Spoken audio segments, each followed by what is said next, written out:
The first snow of winter had fallen overnight, blanketing the isolated cabin in a pristine, hushed white.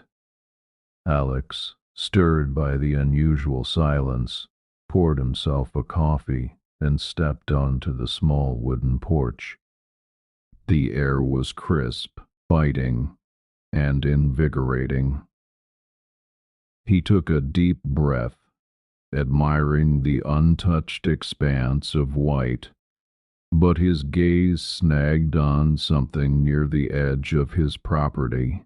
Not deer tracks, nor rabbit. These were massive, deep imprints far too large for any local wildlife, and impossibly long.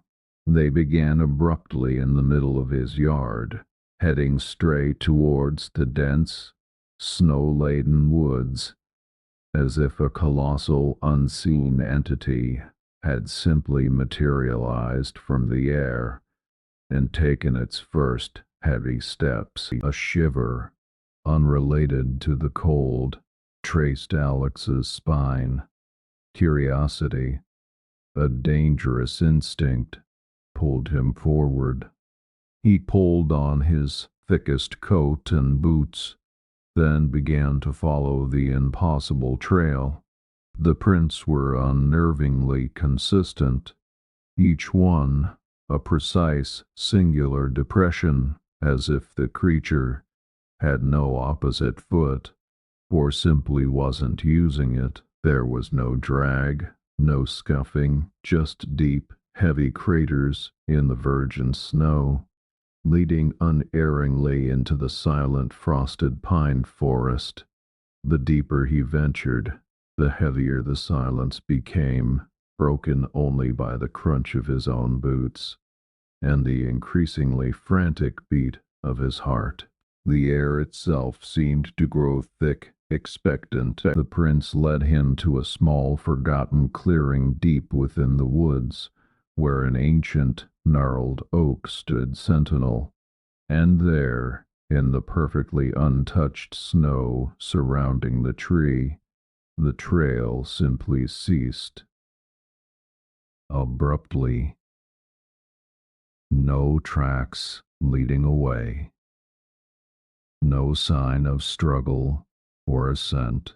It was as if the entity had reached this spot and simply dissolved into thin air, leaving only its last profound imprint. Alex stood frozen, the silence now deafening, oppressive. A primal sense of wrongness coiled in his gut.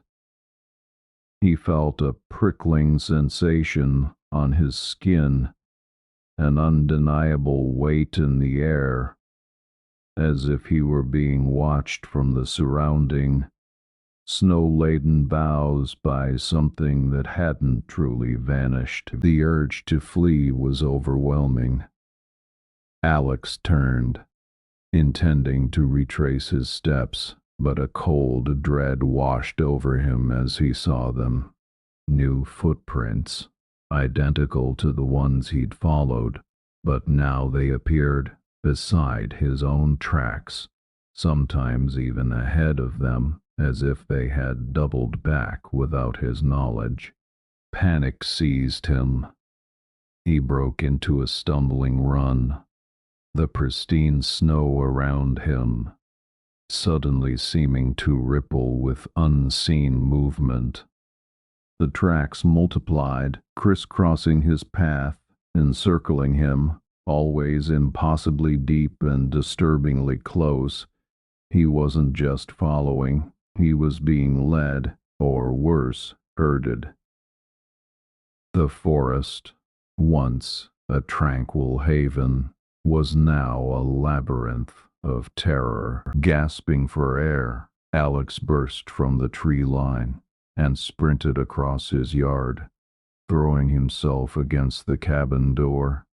He slammed it shut, twisting the lock with trembling hands. His sanctuary. He pressed his face against the window, peering out through the condensation. The prints were there, unmistakable, now encircling his cabin in an unbroken perimeter.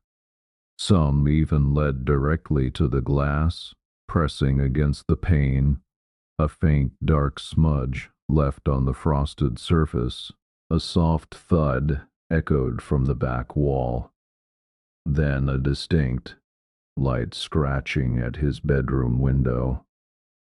The cabin groaned around him, the faint light from his single lamp flickering, as if under an unbearable, unseen pressure. Hours dragged into an eternity. Alex huddled in the darkest corner of his living room, a rusty axe clutched tight in his white-knuckled grip. The sounds had ceased, but the silence was far more terrifying than any scratching. As dawn began to paint the sky with a cold, pale light, he cautiously approached the front door. The snow was pristine. All the prints were gone, every single one, as if the night's horrors had been a waking nightmare. But then, as his eyes adjusted, he saw it. A single, impossibly deep, fresh footprint, perfectly formed, precisely on his wooden porch, directly in front of his locked door. A final, chilling message. In the shadowy edge of the distant tree line, something shifted. He didn't see it, but he felt it, watching, always watching.